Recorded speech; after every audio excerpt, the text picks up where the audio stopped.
Disclaimer: the following is from a discussion that I originally released back on August 26, 2018.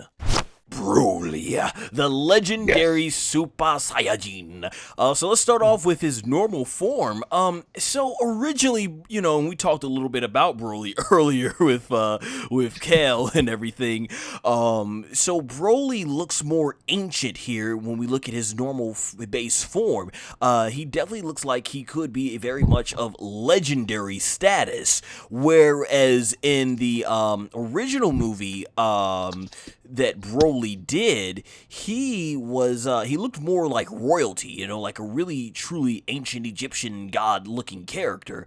And we see he has this neck, this thing on his neck, which could very well be just like in the original movie, how the headpiece is what his father Pericus used to go ahead and control Broly. It could be this neck piece, because we see as we get to the in right here in the third, we'll see the third design there. Looks like that's when Broly really gets out of control. But I'm digging the scars and everything. He apparently looks like he has the blue compression type pants that the Saiyan warriors wear. He's more tan, so they decided to change that. He looks like he goes through a few different skin tone color changes here, actually. Like his skin can't make up its mind whether it wants to be light or dark. Lighter and lighter. But yeah, Broly's a lot more jacked up in his normal form too. He's a lot more, and I'm not talking, we'll get to where he's really jacked, but this one, he's got some muscle mass on him, whereas in the original form, they kind of went out of his way to make him look really puny and weak, which is actually the opposite way of doing things, Toriyama usually would have the more the more devastating looking form be the first one, and then the more powerful one. But yeah, they've beefed Broly up a little bit. So let's go to what I'm assuming is in the movie is going to be when he gets all cleaned up and everything, the new design. So he switches basically over to purple compression pants. He's wearing the new Saiyan armor that we saw, very similar to what Togomo wore and Fakatu no F, known as, of course, Resurrection F in the Funimation dub. Yeah. And here, this is like when he's more cleaned up and everything, so he's got his new style, but he's still keeping the green cloth, which is definitely tribute to like the more cloth he had, like the more royal looking cloth he had back in the original film. This one looks like it's more fur like, and it's tied in the back. Even little nice details. You see the back of it and the front of it, the way it's tied there. So I really dig it. Making Broly look like a more traditional Saiyan. Of course, Saiyan in the Funimation dub, as we know, with the armor.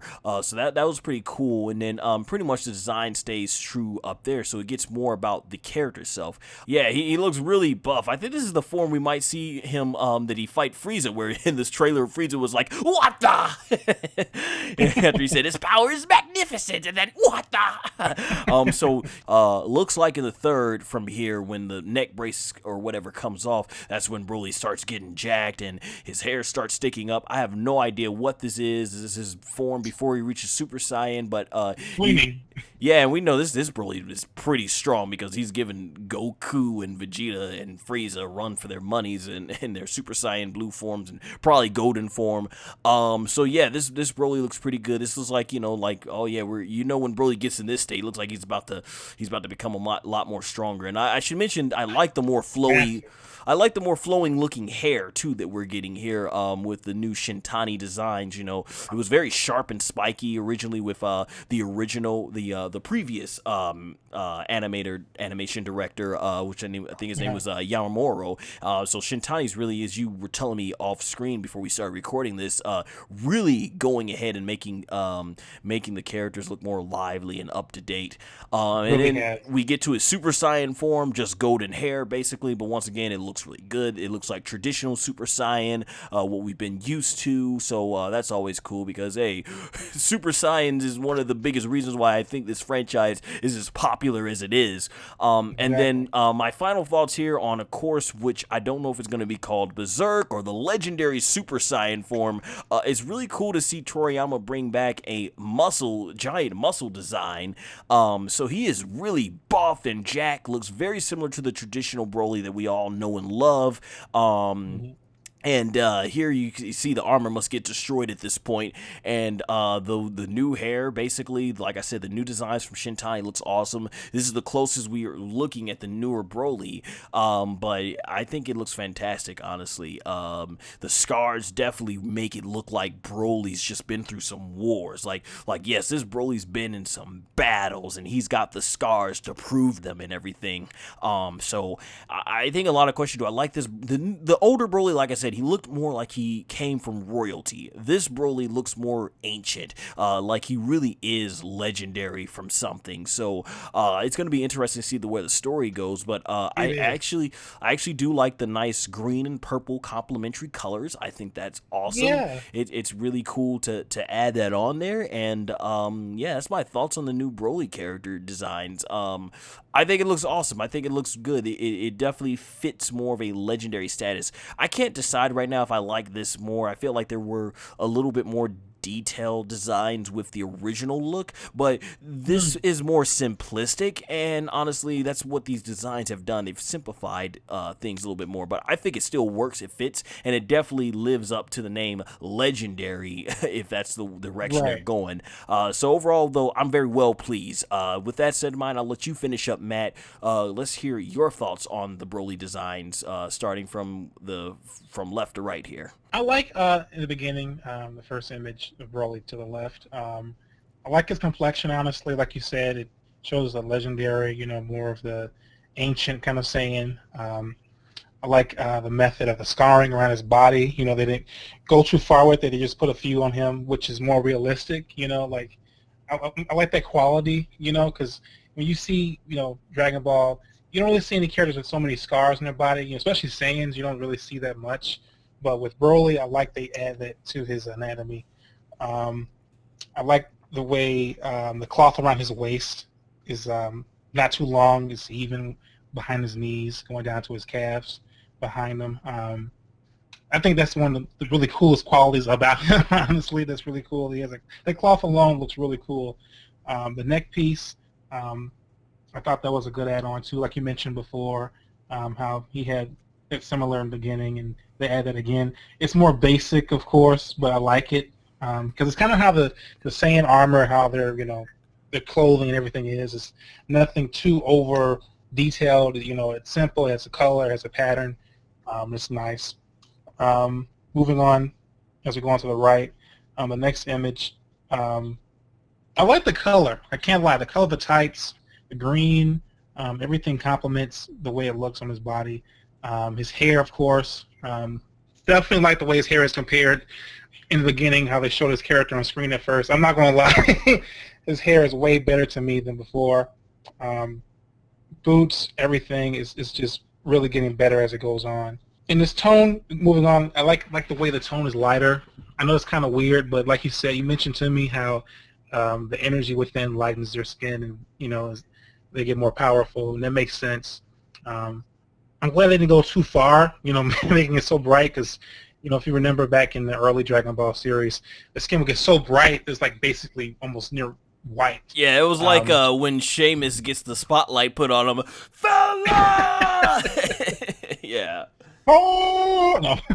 But, yeah, I like the fact they didn't go too far. They were more realistic. When he made this design, I can see he was more realistic about him, but Broly, of course, is over-realistic. He's one of the most OP characters in anime. Of course, you can go over the edge a little bit with him, but I'm glad he kept it more grounded in his designs.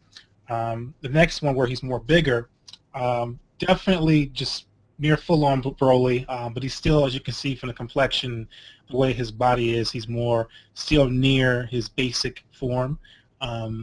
I like this, honestly. I like how a character progresses. You don't just go on to the highest level. You just progress them, and that's what I like about characters in Dragon Ball. A lot of times, in the beginning especially, like you have villains like Frieza, different characters. They didn't just go to their highest level. Throughout the series, you see them advance and get stronger and change, and that's what I'm liking about Broly. Right. Those evolutions is what always kind of really, I think, helped keep a lot of tension in the series. And seeing how he just, gets bigger in the next one, it makes sense, because compared to the first one on the left to the third one, it makes sense. So I have nothing against that at all, especially with Dragon Ball, because you have to notice the changes with characters, especially when you're dealing with something like anime, because anime, as you know, especially with shonen and fighting anime, the character's anatomy changes. They get bigger. The eyes might change, the anatomy. They may change their hair. We all know that from watching anime. And the next one, when he's Super Saiyan with his hair, as you can see, it's more lighter. Muscles are just about the same. He seems a little more tighter than the third one. Not as big, but more fit. Like he's more, just tight. I like that. That's cool too, because you don't want him just to get bigger. You want him to just get tighter and stronger. Because it's easy just to have one big character that, like, oh, just make him big and make him strong and over powerful and muscular. But to have him change variously like that, nothing too small, too big. I like that quality because the character doesn't have to always be overbearing or powerful. Strong characters, just based off what they can do. But with Broly, he has both those qualities. Just the same as the third one. Difference, of course, is the tone of his body is smaller and his hair. And for the last one, of course, the form we all know and love, the monstrous, form that's just way powerful. Definitely just gives you those vibes of the Broly we all grew up watching. Definitely, you can see that with the hair, the color of the hair, like the old Broly. You can see his body. His body's definitely, his shoulders, I would say, are just as big as it was before when we first saw Broly. Looking at his body itself, closing up on his abdominals, his chest is just over-ripped. Arms are gigantic. I like how the scars, they got more stretched out along his chest and shoulder. I'm glad they noticed that. They paid close attention to detail when they were doing that. It's awesome. I can't lie. I'm loving Broly. Broly's one of my most favorite characters next to Boo. Broly's just one of my favorites. Now, I have heard people critique Dragon Ball and their anatomy with their characters. Some people always make fun of Broly for his neck, like, oh, his neck is way too fat, or his shoulder's so big, it looks like two big balloons in his arm. But that's a quality I think that makes Broly unique, separate from other characters, because you always want to force, or in some cases, you want to force that is like the main character that's challenging the character. You have a character that's just like you, but the villain is just as strong, if stronger. And it really excites people because it makes them feel like, okay, well, this character is just like the other one. The only difference is, there are no boundaries with him. He'll go as far as he can or wants to with somebody, and I like that about Broly. He goes to the extreme, and I'm glad they keep the extreme part about him. They didn't take that away from him. I like the progression. Even with the cloth around his waist, if you notice, it gets more fitted around his waist and around his body. It doesn't just stay the same shape. The sizing gets bigger, so that's kind of cool. I know someone told me, like, well, why didn't the cloth get ripped or something as he was getting bigger? I'm like, well, it's Dragon Ball. Why does Goku still have pants in Super Saiyajin 4? Most people might say, well, that's because it's Dragon Ball GT, but some of these things you can't explain. But hey, man, that was very well said. And hey, it just really makes seems like that cloth is the one thing he keeps all through it. So must be something really special to him. But hey, man, very good insight. And yeah, definitely, you said some things that I didn't notice too as well. That I should have said from the start that like his hair is a lot more different in those earlier forms, and then it really around the final form that it becomes a little bit more similar to what it used to be, even a little bit different. Hey everybody, Son Goshoku here! Thanks for checking out this clip from me and Matt Dillingham's Dragon Ball Super character design discussion, originally released back on August 26, 2018. For the full version, click the link in the video, and the links to all our social media are in the description below.